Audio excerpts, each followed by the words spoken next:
gracias a Dios por esta oportunidad que nos concede una vez más. En este día vamos a iniciar con la primera epístola del apóstol Juan. Y precisamente él es el autor, y la fecha aproximada de esta escritura data en el año 90 después de Cristo, ya casi culminando, ¿verdad?, el primer siglo. El tema que aborda esta epístola es que Jesús, sin duda alguna, es el Hijo de Dios, y aquellos que le siguen, aquellos que han escuchado su voz, deben vivir enteramente en justicia, en amor, sabiendo que Él es la vida, que Él es la luz, y hay ese compañerismo entre Dios y sus hijos. Aunque esta epístola es anónima, su estilo y vocabulario claramente indican que fue escrita por el autor del Evangelio de Juan, y la evidencia interna también apunta hacia Juan como el autor, y el testimonio antiguo se le atribuye unánimemente. La falta de una dedicatoria o saludo especial sugiere que la carta era una circular enviada probablemente a las iglesias de las cercanías de Éfeso, donde Juan pasó sus últimos años. El peso de una tradición cristiana fuerte y temprana en la cual Juan pasó sus últimos años en Éfeso, junto al hecho de que el tono de sus escritos sugiere que salieron de la pluma de un creyente maduro que había experimentado una profunda experiencia espiritual, apunta a una fecha cerca al fin del primer siglo.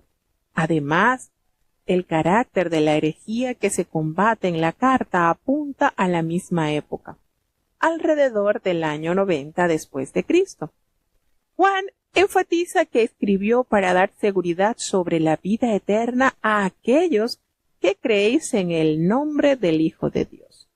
La incertidumbre de sus lectores acerca de su condición espiritual tenía su origen en un conflicto no solucionado con los maestros de una falsa doctrina. El apóstol Juan se refiere a esas enseñanzas como un engaño, y a sus maestros los llama falsos profetas, mentirosos y anticristos. Algunos habían pertenecido a la iglesia, pero se habían retirado y habían salido por el mundo a propagar su peligrosa herejía. La herejía aludida era una doctrina precursora de lo que quería hacer el gnosticismo del siglo II, que enseñaba que la materia era esencialmente mala y el espíritu era esencialmente bueno. El punto de vista dualista hacia que los falsos maestros negaran la encarnación de Cristo y, por lo tanto, la resurrección, el verdadero Dios, enseñaban ellos, y no podían vivir dentro de un cuerpo material de carne y hueso. Por lo tanto, el cuerpo humano que Jesús poseía, según ellos, según esta doctrina o esta falsa doctrina, el cuerpo que Jesús poseía, pues no era real, según esta teoría.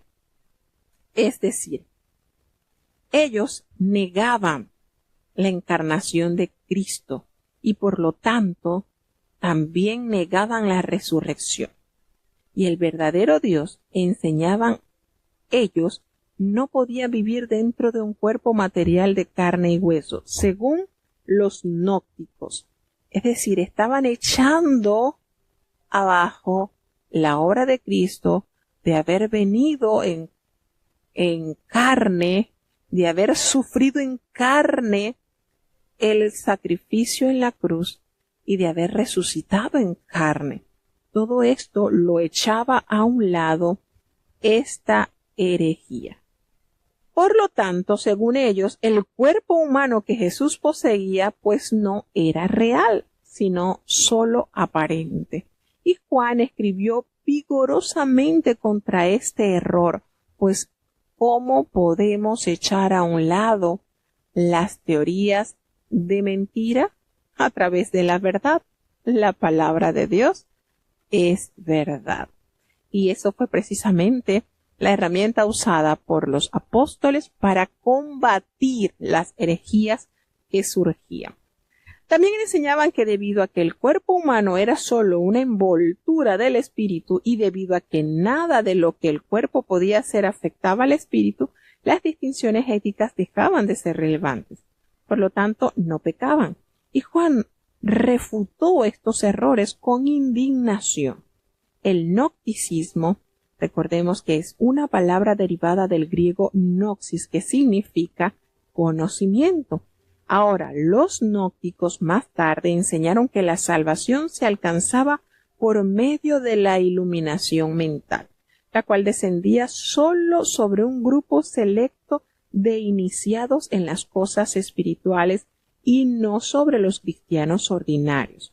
Por lo tanto, sustituían la fe del propósito intelectual y colocaban la especulación por encima de los principios básicos del Evangelio.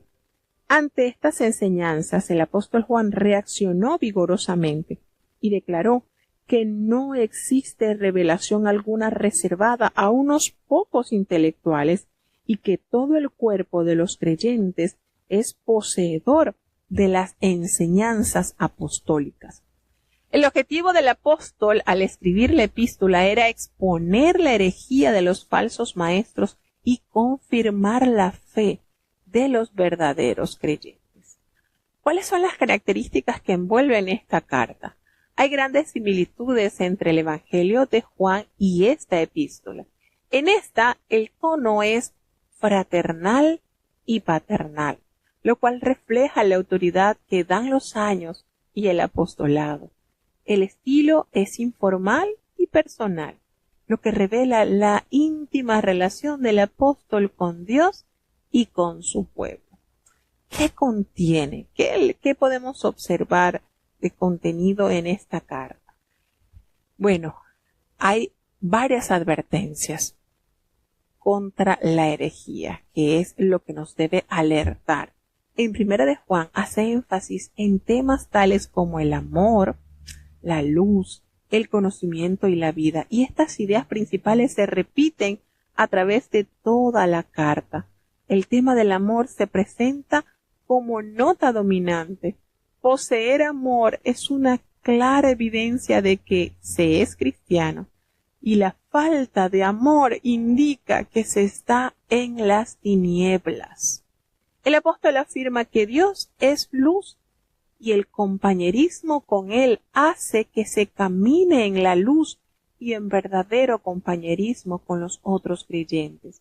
El compañerismo con Dios y con los creyentes permite que nosotros reconozcamos mediante la unción del Santo las falsas doctrinas y también nos da las señales de alerta, nos prende los focos sobre el espíritu del anticristo. El compañerismo con Dios necesariamente camina en la luz y la obediencia de sus mandamientos. El que hace justicia es justo, como Él es justo. Así lo vamos a leer en el capítulo 3, versículo 7. Mientras todo aquel que no hace justicia no es de Dios. Capítulo 3, versículo 10 de esta epístola. El amor del Padre y el amor del mundo son totalmente incompatibles. No se pueden mezclar. Y ninguno nacido de Dios, ninguno tiene el hábito de practicar el pecado. No practica como un ejercicio el pecado. Esto no quiere decir que no pequemos. Sí, pero lo hacemos de manera inconsciente o de manera accidental. Pero no es que el creyente se complace en conocer la voluntad de Dios y hacer lo opuesto. Mucho cuidado con esto. Cristo es la antítesis del pecado, es decir, es lo opuesto. Y Él ha aparecido para quitar todos nuestros pecados. A través de su sangre expiatoria nos limpia de todo pecado. En el capítulo 4 de esta epístola continúa el tema de discernir los espíritus, es decir, la identificación de los falsos profetas que han salido al mundo. Para probar a los espíritus debemos preguntar a quién reconocen como Salvador y Señor. Todo espíritu que no reconozca que Jesucristo es Dios encarnado no es de Dios, así como lo dice el versículo 3 del capítulo 4.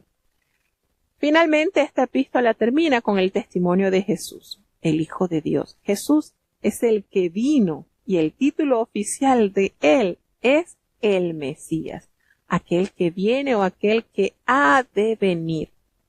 Juan lo identifica como aquel que vino por medio del agua y la sangre, el Dios que vino a morar en nosotros.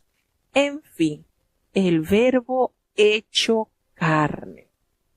Notamos entonces que en Primera de Juan es prominente la nota positiva sobre la seguridad cristiana. 22 veces se menciona el verbo conocer. La verdad cristiana va más allá de toda especulación, porque está irrevocablemente anclada en el acontecimiento histórico de Jesucristo y en el testimonio apostólico sobre ese acontecimiento. Además, recordemos que los cristianos han recibido la unción y el testimonio del Espíritu Santo para confirmarles la verdad acerca de Dios, Cristo y su propia postura espiritual. Y eso es lo que nos hace sentir afirmados en la fe, cuando Dios da testimonio a su pueblo por medio de la dirección del Espíritu Santo en nuestras vidas. 3 pruebas demuestran lo genuino del cristianismo. La primera es la prueba de la fe, la prueba de la obediencia y la prueba del amor. Tenemos entonces fe, amor, obediencia. ¿Cuánto nosotros necesitamos? Y estas mismas cosas se afirman negativamente. Aquel que profesa ser cristiano, pero que no pasa la prueba de la fe, aquel que se profesa ser cristiano, pero no pasa la prueba de la obediencia, aquel que se dice ser cristiano, pero no aprueba la prueba, no pasa la prueba del amor, es un mentiroso, sin duda alguna. Ahí está. Debe pasar la prueba de la fe, la prueba de la obediencia y la prueba del amor. El que no pasa estas pruebas es un mentiroso. Y el apóstol Juan resume las 3 pruebas en el capítulo 5, del versículo 1 al 5, donde indica que una profesión de fe cristiana es falsa a menos que se caracterice por una creencia verdadera, la obediencia a Dios y el amor fraternal. Y la misma prueba es válida en nuestros días. Esto no era solamente válido para el primer siglo, sigue vigente en nuestros días. Y entonces vamos, sin más demora, vamos a escuchar el primer capítulo del apóstol Juan. Y nótese la particularidad en que el apóstol se dirige de una manera fraterna, de una forma muy sensible. Notamos que la cercanía del apóstol Juan a Jesucristo transformó totalmente su personalidad. Recordemos que fueron puestos por Jesucristo, les apellidó los hijos del trueno, es decir, el temperamento de ellos no era nada mansito, pero el Señor transformó sus vidas de una manera poderosa. Vamos a escuchar la lectura del primer capítulo. Primera de Juan, capítulo 1. Lo que era desde el principio, lo que hemos oído, lo que hemos visto con nuestros ojos, lo que hemos mirado y palparon nuestras manos, tocante al verbo de vida. Porque la vida fue manifestada, y vimos y testificamos, y os anunciamos aquella vida eterna, la cual estaba con el Padre y nos ha aparecido. Lo que hemos visto y oído, eso os anunciamos, para que también vosotros tengáis comunión con nosotros, y nuestra comunión verdaderamente es con el Padre y con su Hijo Jesucristo. Y estas cosas os escribimos para que vuestro gozo sea cumplido. Y este es el mensaje que oímos de Él y os anunciamos, que Dios es luz y en Él no hay ningunas tinieblas. Si nosotros dijéremos que tenemos comunión con Él y andamos en tinieblas, mentimos y no hacemos la verdad. Mas si andamos en luz, como Él está en luz, tenemos comunión entre nosotros, y la sangre de Jesucristo su Hijo nos limpia de todo pecado. Si dijéremos que no tenemos pecado, nos engañamos a nosotros mismos, y no hay verdad en nosotros. Si confesamos nuestros pecados, Él es fiel y justo para que nos perdone nuestros pecados, y nos limpie de toda maldad. Si dijéremos que no hemos pecado, lo hacemos a Él mentiroso, y su palabra no está en nosotros. Bueno, lo que fue oído, lo que fue visto, lo que fue palpado, a la lógica del ser humano, entonces la existencia de Jesucristo en la tierra se comprueba por medio de la ciencia, porque se puede ver, se puede medir, se puede escuchar. Entonces, notemos esta relevancia, estas características que nos permiten comprobar efectivamente la existencia de Jesucristo sobre la tierra. Como el eterno Hijo de Dios, Jesús existió de su manifestación en la historia. Antes de manifestarse Jesucristo en la tierra, antes de haber nacido, antes de haber sido engendrado en el vientre de María, ya Jesucristo existía. Jesucristo no fue creado. Jesucristo no fue creado. Recordemos que Él es Dios y no tiene principio y no tiene fin.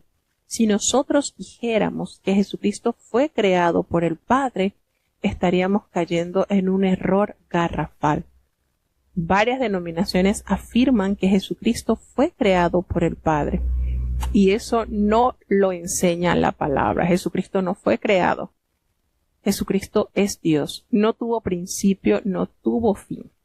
Entonces, el apóstol Juan nos dice que Él era desde el principio, desde el inicio. Y todo lo referente lo tocante al verbo de vida. Jesucristo, porque la vida fue manifestada y nosotros lo hemos visto. No solamente lo hemos visto, sino somos llamados a testificar y a anunciar, porque la vida eterna, la cual estaba en el Padre, se nos ha manifestado. Siempre Jesucristo ha existido. Entonces habían estas corrientes gnósticas donde afirmaban que Jesucristo no vino en cuerpo humano, sino que eso era falso, eso era como un disfraz, por decirlo, no era.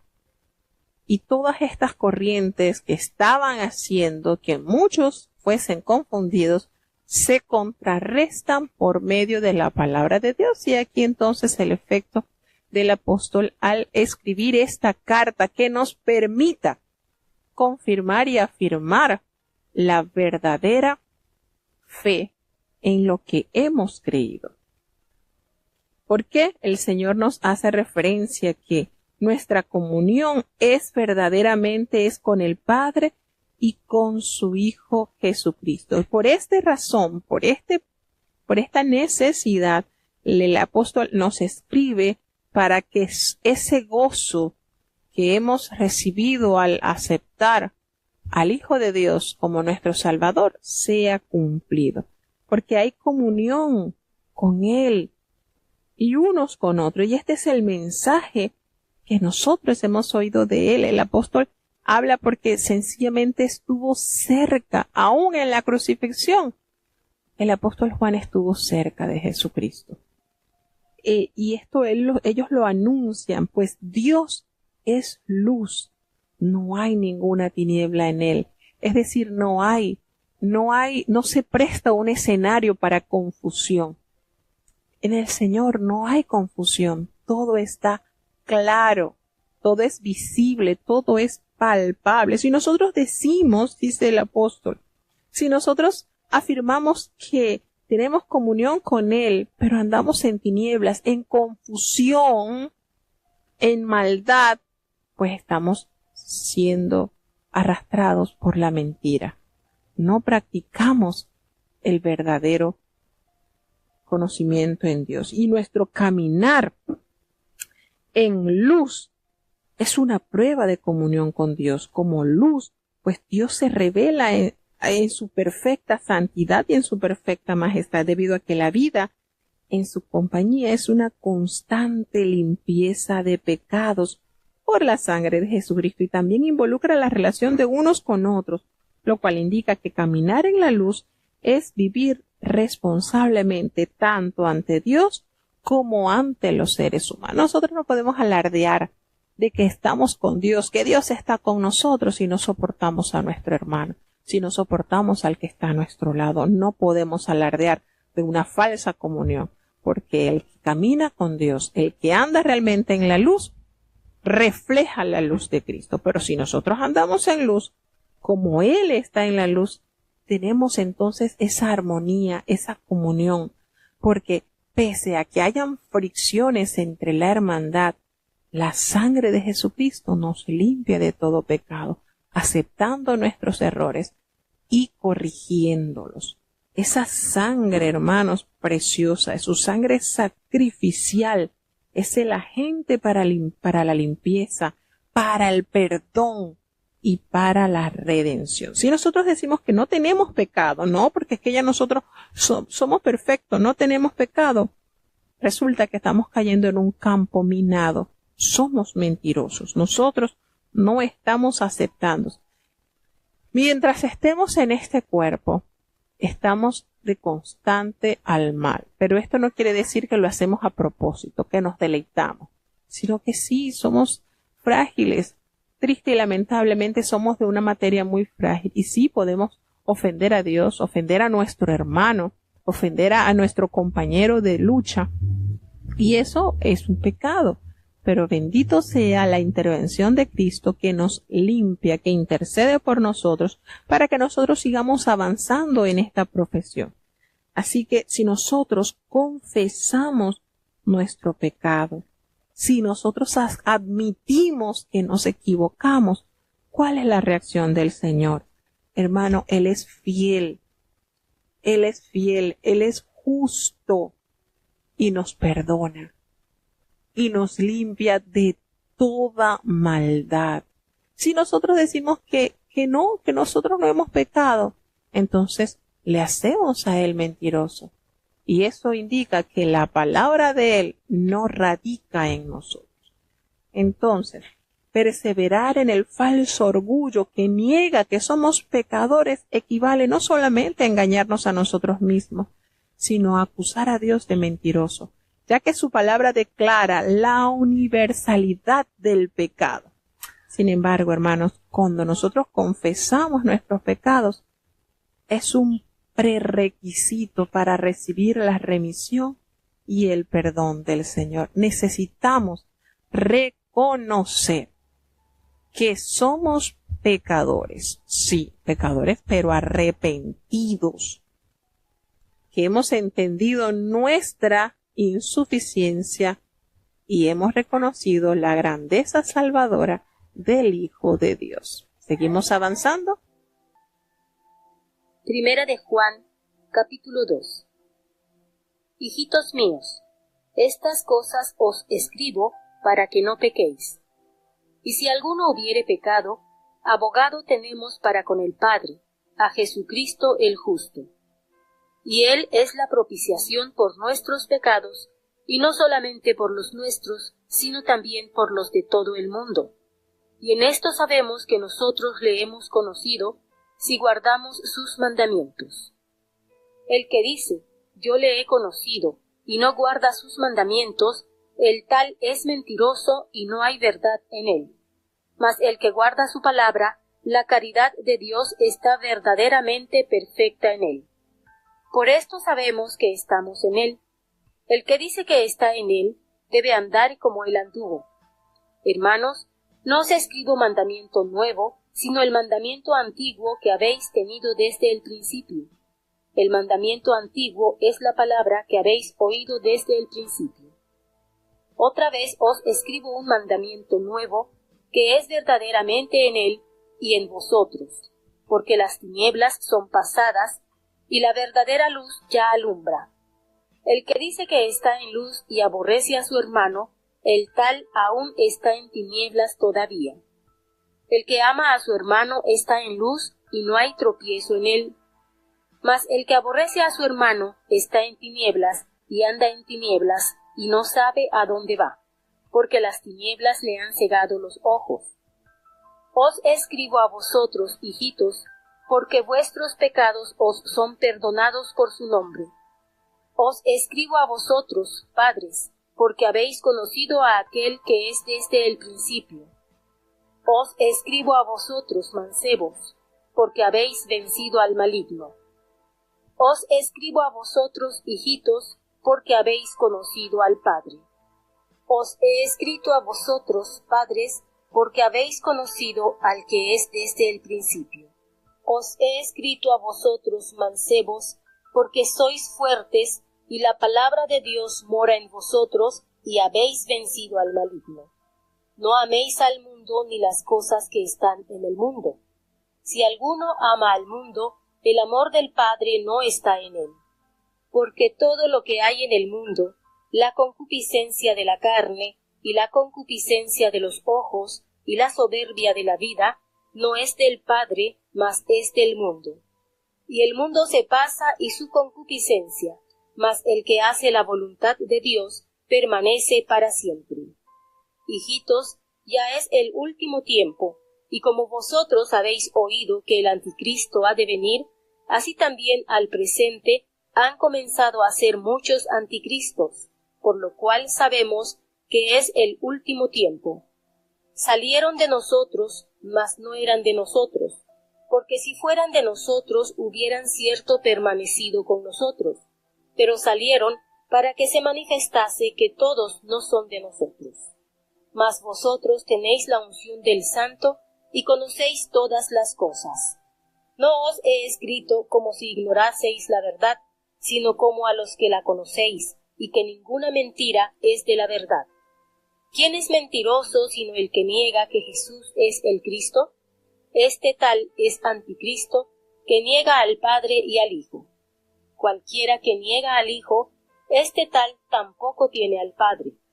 Cualquiera que confiese al Hijo, tiene también al Padre. Pues lo que habéis oído desde el principio, sea permaneciente en vosotros. Si lo que habéis oído desde el principio fuere permaneciente en vosotros, también vosotros permaneceréis en el Hijo y en el Padre. Y esta es la promesa, la cual Él nos prometió, la vida eterna. Os he escrito esto sobre los que os engañan, pero la unción que vosotros habéis recibido de Él mora en vosotros, y no tenéis necesidad que ninguno os enseñe, mas como la unción misma os enseña de todas cosas, y es verdadera, y no es mentira, así como os ha enseñado, perseveraréis en él.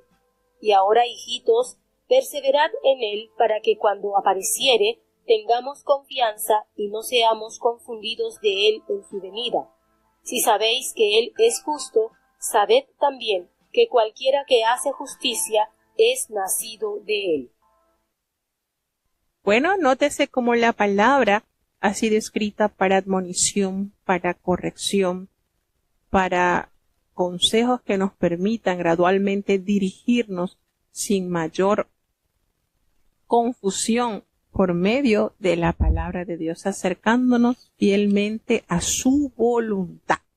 Y nos dice el apóstol, y esta manera tan tierna, tan particular, tan única del apóstol Juan al expresarse, hijitos míos. Ustedes escuchan esta forma tan tierna de expresarse el apóstol, y sin duda alguna es evidencia de la cercanía que tuvo con nuestro divino maestro. Aunque el propósito del apóstol Juan es mantener a sus lectores alejados del pecado, él sabe que en algún momento pueden sucumbir ante la tentación. Esto es, como hemos dicho en otras oportunidades, estábamos en la casa del jabonero, donde el que no cae resbala. Nosotros no podemos, y el apóstol Pablo lo dijo, miren, el que piensa estar firme, mire que no caiga. O sea que nosotros estamos en la casa del jabonero y podemos apuntarla con ese versículo del apóstol Pablo, que el que quiere estar firme, el que piensa estar firme, mire que no caiga. Y es así. A través de la historia de la palabra de Dios nosotros podemos ver hombres y mujeres fieles, pero que en un momento determinado de su vida sucumbieron. Ahora, ¿dónde radicó el éxito o la victoria en ellos? En que no se quedaron allí postrados. Como bien lo dice el predicador Charles Spurgeon, las ovejas pueden caer en el lodo. Sí, pueden caer en un charco de lodo. Pero solo los cerdos son los que se revuelcan en él. En pocas palabras, la naturaleza del creyente, del Hijo de Dios, no se siente a gusto en la inmundicia, como lo hacen los cerdos, que es su hábitat. La oveja no, esa no es el hábitat. Entonces, esto nos reconforta en entender que sí podemos claudicar en determinado punto de nuestras pruebas, de nuestras tentaciones, pero no por esto somos condenados automáticamente. El Señor nos brinda la oportunidad para volver a comenzar, para retomar nuestro caminar y no volverlo a hacer. Entonces, en su gracia, Dios ha hecho una doble provisión para restaurar a los cristianos que han pecado. Primero, Él ha enviado a Jesús como propiciación por nuestros pecados. Y la obediencia a los mandamientos prueba nuestro conocimiento de Dios, el amor genuino a Dios y una verdadera relación con Él. Deben evidenciarse, hermanos, deben mirarse en la lealtad de lo que nosotros profesamos. Entonces, otra prueba del compañerismo divino es el amor entre los creyentes. Cuando el apóstol menciona un mandamiento antiguo que ellos habían recibido desde que conocieron a Cristo. Y el mandamiento de amar también es nuevo, debido a que Jesús ofreció una norma y un nuevo motivo. El apóstol Juan confirma el hecho de que la luz verdadera que el Evangelio nos revela disipa las tinieblas de la ignorancia moral y el cautiverio en el cual nos tenía atado el enemigo. Por tal motivo, hermanos, el amor es característico de la luz y el odio es característica de las tinieblas, y ambas son enemigas mortales, razón por lo cual lo genuino de la relación con Dios se manifiesta en el compañerismo fraternal. No nos cabe en la cabeza decir yo no soporto a fulano, donde le veo los pies no le quiero ver la cara. Esto es opuesto totalmente a lo que el Señor nos ha llamado. Entonces, cuando nosotros notamos que el amor debe estar impregnado en nuestras vidas, es el sello del discipulado. El apóstol Juan se dirige a los diferentes grupos en la iglesia, y no según su edad cronológica, sino de acuerdo con su nivel de desarrollo espiritual, y su propósito es alentarlos para un mayor progreso y advertirles de las tentaciones que han de venir. Recordemos que cuando él expresa esta carta, cuando se escribe esta carta, se busca por medio de la palabra refutar las herejías que se estaban desarrollando y a la vez recordar las armas y la esencia que en el creyente deben permanecer como la evidencia irrefutable de nuestra comunión con Dios, en que nosotros conocemos, cuál es la prueba que nos asegura que nosotros le conocemos a Dios. Cuando el apóstol dice, miren, y esto sabemos que nosotros le conocemos. Fíjense, y esto es un versículo que quizás pocas denominaciones la consideran, en que guardamos sus mandamientos, porque el que dice yo le conozco, pero no guarda sus mandamientos, resulta que esa persona es una mentirosa, no está en la verdad, porque su palabra es verdad. Pero el que guarda su palabra, el que se deleita en vivir conforme a su plan, realmente este sí es verdadero, pues está impregnado el amor de Dios y se lo manifiesta a través de su ofrenda en su voluntad, y se ha ido perfeccionando. Por eso sabemos que estamos en Él, porque vivimos como Él nos ha enseñado. Entonces, cuando habla que se está perfeccionado es llevar hasta el fin, arribar a una conclusión exitosa, alcanzar esa meta. Y en un sentido ético y espiritual, la palabra significa alcanzar esa madurez. Llegar a ese punto en que la grandeza de Dios se refleja en nosotros al ir avanzando, al amar, al perdonar, al obviar tantas faltas y a ser siempre amorosos como Él lo fue. Pero el que dice que permanece en Él debe andar así como Jesús anduvo.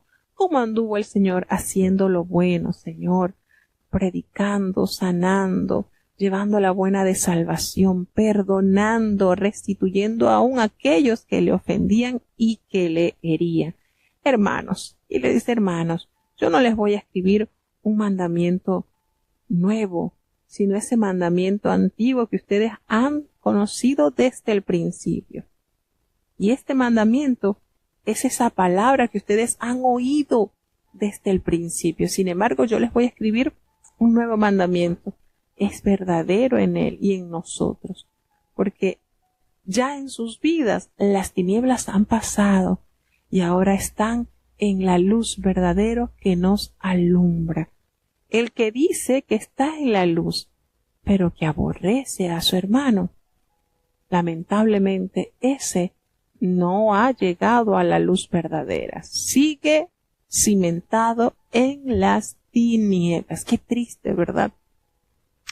Qué triste esa condición. Y esto, hermanos, como lo hemos dicho en muchas oportunidades, esto está tan vigente en nuestros días. No podemos decir que amamos a Dios y cuando vemos a un hermano hasta que se nos revuelven las vísceras y empezamos a recordar cosas feas quizás que nos han dicho, que nos han hecho, y eso, allí no hay armonía con Dios. El que dice que está en la luz y aborrece a su hermano, triste y lamentablemente está en tinieblas. Pero el que ama a su hermano, pese, miren, aquí esto está muy jugoso. Es fácil amar al que nos hace el bien. Así cualquiera, ¿verdad?, llega al cielo. Pero ¿saben dónde está la grandeza? En el Sermón del Monte, cuando Jesucristo nos dijo, el que te diera en la mejilla diestra, ponle también la izquierda. El que te maldice, bendícelo. Ora por los que te hacen daño. ¿Para qué? Para que seas hijo del Padre que está en los cielos, porque si tú haces lo bueno a los que solamente te hacen el bien, ¿qué haces de más? Así lo hacen los gentiles también. Pero cuando nosotros notamos y hacemos la diferencia, entonces somos hijos de luz. Pero el que aborrece a su hermano sigue estando en tiniebla y refuerza esta verdad. No sabe a dónde va, tropieza, sigue a oscura, porque lamentablemente las tinieblas le han cegado su vista. El enemigo lo tiene tropezando de error en error. Y les dice el apóstol, miren, yo les escribo a ustedes, hijitos. Qué linda manera de expresarse. Yo me imagino al apóstol Juan, ese ancianito colmado de experiencias de Dios. Cuántas cosas lindas, ¿verdad? Y de qué manera trataba a la hermandad. Yo les escribo a ustedes, hijitos, porque vuestros pecados han sido perdonados en el nombre de Jesús. Esto ha sido perdonado. Pero yo les escribo a ustedes, Padre, porque ustedes conocen que desde el principio les he escrito a los jóvenes, porque ustedes han vencido al maligno.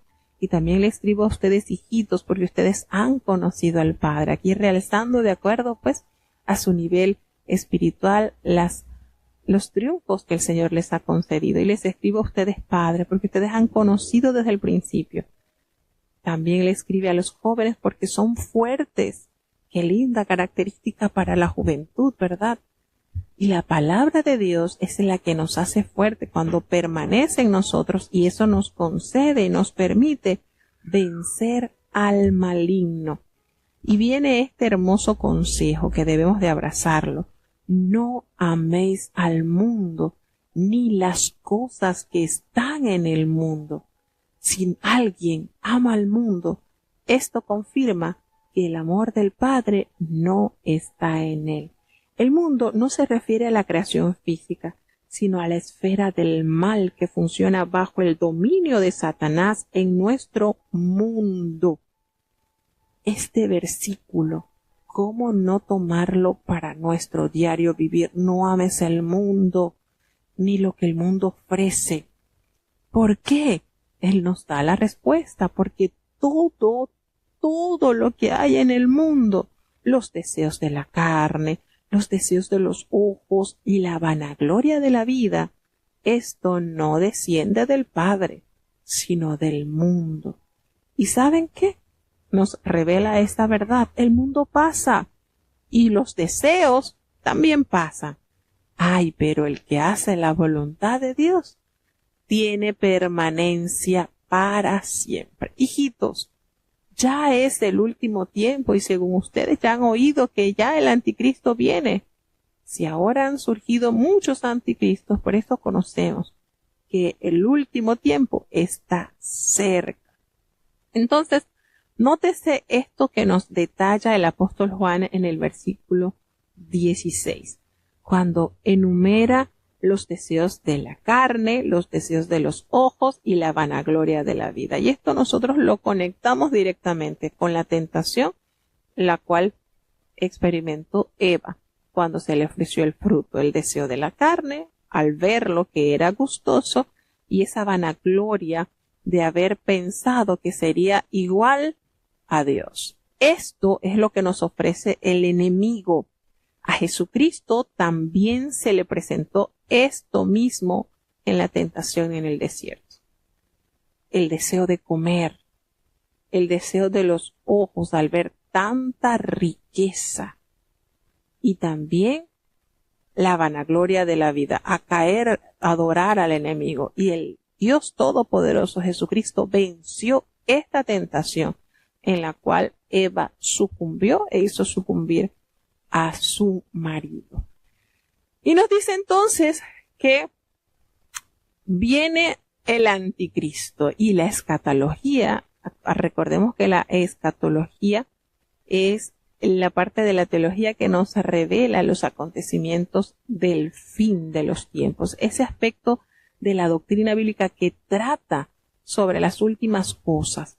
Y en este versículo el apóstol nos describe los tiempos en que escribió como la hora final, poniendo en evidencia que tanto él como los verdaderos cristianos en cada generación vivían en la inmediata anticipación de la segunda venida de Cristo. Y también vio su época como una en la cual se veía la evidencia presente que parecía demostrar la última. Y esto no es una actitud dañina o negativa. Cristo desea que su pueblo esté a la expectativa de su retorno. Y el apóstol aborda no solamente la hora final de la historia tal como él la ve, sino que también habla cuando se estudia la escatología. El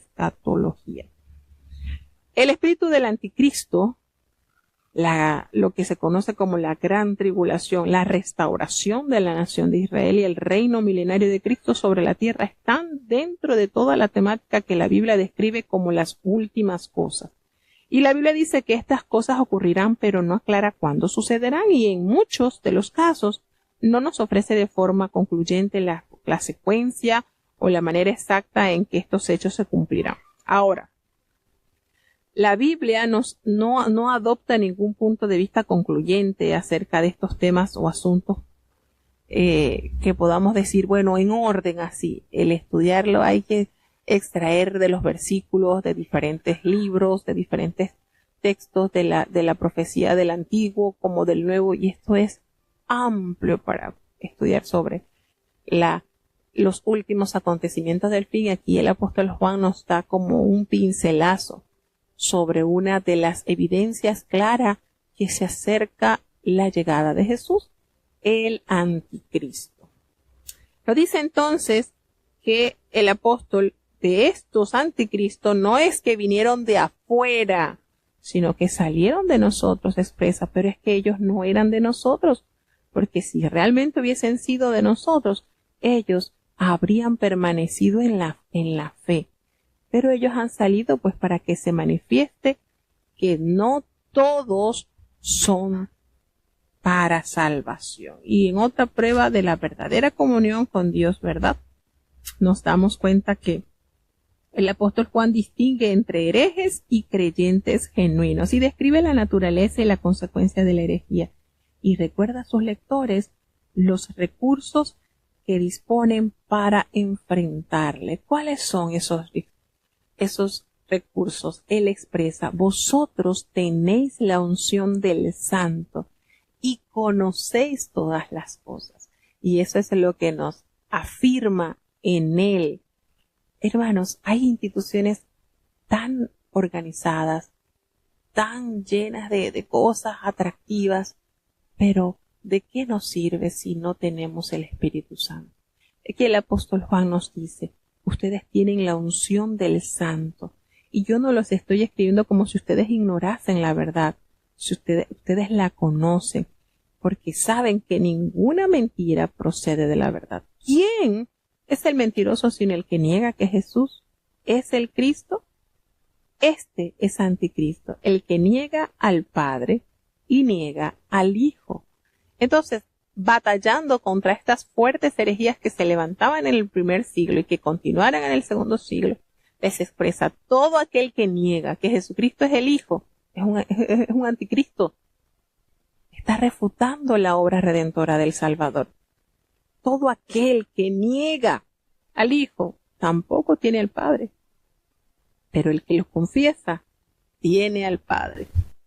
Entonces, nos damos cuenta que lo que a él nos está enseñando, de lo que él fue testigo, pues escuchó, eso permanezca en nosotros, porque es precisamente el testigo fiel que nos ha confirmado lo que vieron sus ojos, lo que oyeron, y nos muestra por medio de las evidencias la verdad de ser Cristo, el unigénito Hijo de Dios.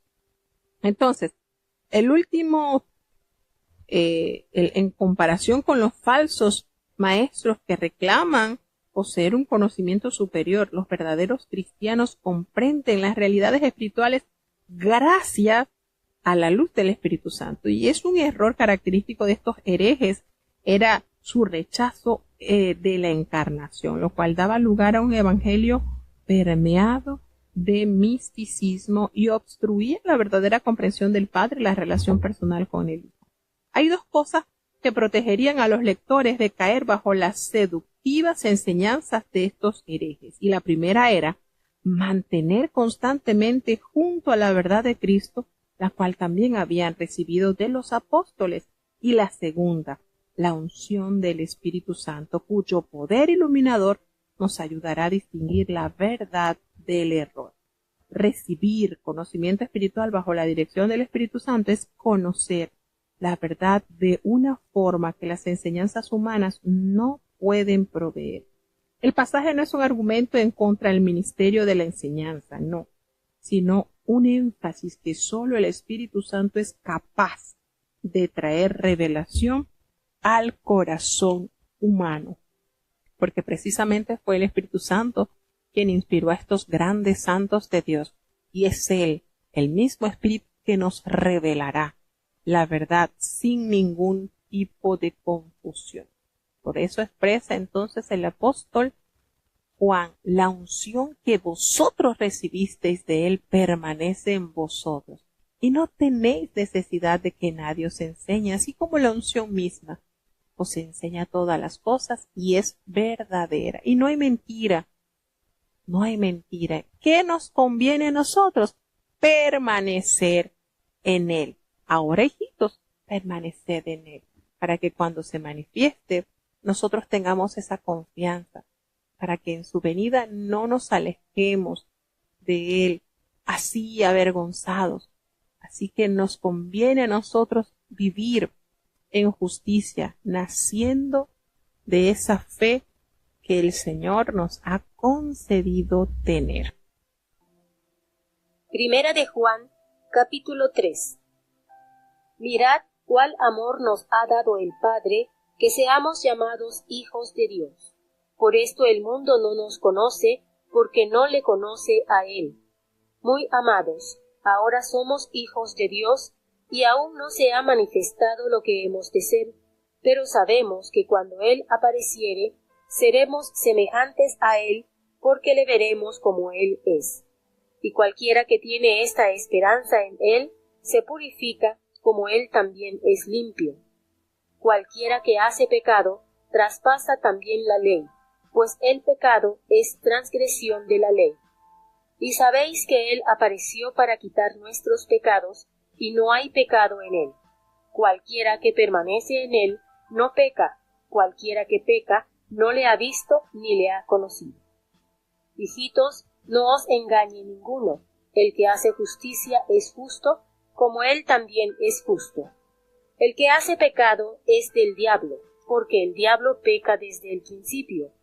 Para esto apareció el Hijo de Dios, para deshacer las obras del diablo. Cualquiera que es nacido de Dios no hace pecado, porque su simiente está en Él, y no puede pecar, porque es nacido de Dios.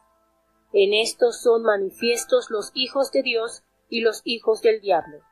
Cualquiera que no hace justicia y que no ama a su hermano, no es de Dios. Porque este es el mensaje que habéis oído desde el principio, que nos amemos unos a otros, no como Caín, que era del maligno y mató a su hermano. ¿Y por qué causa le mató? Porque sus obras eran malas y las de su hermano justas. Hermanos míos, no os maravilléis si el mundo os aborrece. Nosotros sabemos que hemos pasado de muerte a vida, en que amamos a los hermanos. El que no ama a su hermano está en muerte. Cualquiera que aborrece a su hermano es homicida, y sabéis que ningún homicida tiene vida eterna permaneciente en sí.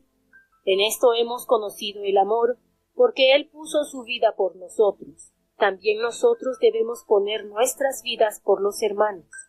Mas el que tuviere bienes de este mundo, y viere a su hermano tener necesidad, y le cerrare sus entrañas, ¿cómo está el amor de Dios en él? Hijitos míos, no amemos de palabra ni de lengua, sino de obra y en verdad. Y en esto conocemos que somos de la verdad, y tenemos nuestros corazones certificados delante de Él. Porque si nuestro corazón nos reprendiere, mayor es Dios que nuestro corazón, y conoce todas las cosas. Carísimos, si nuestro corazón no nos reprende, confianza tenemos en Dios. Y cualquier cosa que pidiéremos, la recibiremos de Él, porque guardamos sus mandamientos y hacemos las cosas que son agradables delante de Él. Y este es su mandamiento, que creamos en el nombre de su Hijo Jesucristo, y nos amemos unos a otros como nos lo ha mandado. Y el que guarda sus mandamientos está en Él, y Él en Él, y en esto sabemos que Él permanece en nosotros por el Espíritu que nos ha dado. Bueno, ¿cómo comienza este capítulo cuando dice, mirad cuál amor nos ha dado el Padre, que nosotros seamos llamados hijos de Dios? Y por supuesto esto tiene conexión directamente con el primer capítulo del Evangelio de Juan, cuando dice, porque todo aquel que le recibió, a los suyos vino, pero los suyos no le recibieron, mas a todos los que le recibieron, les dio potestad de ser hechos hijos de Dios, a los que creen en su nombre. Por supuesto, tenemos conexión con esto que nos aclara en este cuán grande amor. El apóstol Juan se maravilla de cómo el amor de Dios puede regenerar a los creyentes. Y esa es una experiencia, hermanos, que el mundo no puede comprender. ¿Por qué? Porque no conoce a Dios. Y ahora que nosotros hemos sido hechos hijos de Dios, que se nos ha manifestado, tenemos el compromiso ante Dios de ser como Él es, de ser semejantes como Él es, porque le veremos tal como Él es. Entonces, estamos llamados a tener esa íntima relación con Dios e imitarle. Ser esos hijos que cuando se levante un hijo de Dios, inmediatamente el mundo sepa que hay algo diferente en él, porque no se consigue en el mundo, precisamente no se consigue en el mundo. Y todo aquel que tenga esta esperanza en su corazón se purifica a sí mismo, así como el Señor es puro. La perspectiva de ser transformado en la semejanza de Cristo nos debe motivar para que nosotros podamos vivir en justicia. Recordemos que todo aquel que sabe que viene un mundo mejor, el celestial, no este que ha de perecer, se purifica en esta esperanza, se santifica en esta esperanza.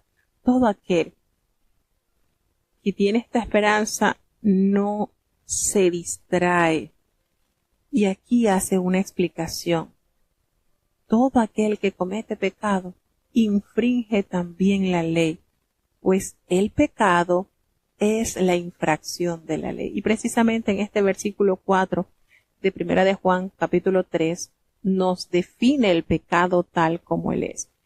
En esta epístola nos dice que el pecado es transgresión de la ley. Lo mismo es infracción. Es como cuando usted está conduciendo y usted, lejos de detenerse en la luz roja que le indica el semáforo, usted sigue avanzando. Está infringiendo la ley. Eso es pecado. Cuando usted, conociendo la ley, no la guarda. Todo aquel que comete pecado infringe también la ley. El pecado es el espíritu de rebelión contra la ley de Dios.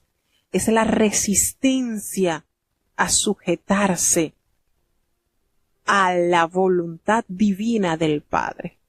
¿Y quién es el principal que se rebeló ante la voluntad de Dios? Satanás. Aquellos ángeles que él engañó, que confundió y que hoy están militando y haciendo estrago en la humanidad. Porque el consuelo más grande que tiene el enemigo es que sí, él sabe que está condenado, pero ¿saben cuál es el consuelo que él arrastra consigo? Es que se va a llevar a muchos a esa condenación. Que nosotros no seamos de esos que nos confundamos, que pensando que haciendo lo que nosotros queremos, haciendo lo que nosotros nos place, somos galardonador del cielo. No. Es otro engaño vil del enemigo. Y por eso salen tantas instituciones que instan a la libertad. Es que somos liberales. Soy cristiano liberal. Bien lo decía el apóstol Pedro. No usen esta excusa de que ustedes son libres del pecado para tener una vida desordenada. No se confundan. Sin embargo, esto ha arrastrado masas, porque la gente le gusta escuchar que haciendo lo que deseen hacer, igualito el Señor los va a salvar. Y no es así. La palabra de Dios me revela que pecado es infringir la ley del Señor, y que ese pecado es el espíritu de rebelión contra la ley de Dios. Entonces, nos volvemos ofensivos a la ley de Dios cuando nosotros no la abrazamos, no la cumplimos. Y explica, y sabéis que la apareció, y sabéis que Él apareció para quitar nuestros pecados, y no hay pecado en el Señor. Todo aquel que permanece en el Señor no peca. Todo aquel que peca no le ha visto ni le ha conocido. Entonces, Juan no enseña perfeccionamismo. El apóstol Juan no enseña perfeccionismo, no. De otra manera, se contradeciría a sí mismo. aunque la interpretación de este texto varía, parece que el argumento de Juan tiene un respaldo gramatical. Al usar el tiempo presente en el griego, Juan no dice que los cristianos sean incapaces de cometer un acto pecaminoso ocasional, sino que no se caracterizan por una actitud de desprecio a la ley, la debilidad que conduce a una práctica pecaminosa habitual. El pecado, hermano, es algo natural a los hijos del diablo, porque él peca desde el principio, pero ello no es natural a todo aquel que ha nacido de Dios, quien no puede pecar, sino que el Espíritu Santo lo reconvence. Y esto es cuando nosotros hacemos algo malo. Hay algo que redarguye en nuestro corazón y sabemos, y por eso nosotros necesitamos diariamente pedirle a Dios que nos perdone, porque sí nos equivocamos, pecamos. Ahora, ¿qué sucede? Que está esa convicción de que, Señor, nos equivocamos, pecamos, pero aquí estoy, perdóname.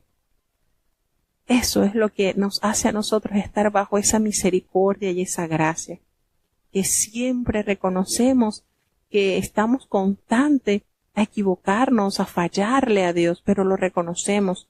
No disfrutamos el pecar, no disfrutamos el rebelarnos contra la ley de Dios. Yo sé que no debo de robar, pero me gusta, es que eso está tan bonito, tan atractivo que me gusta.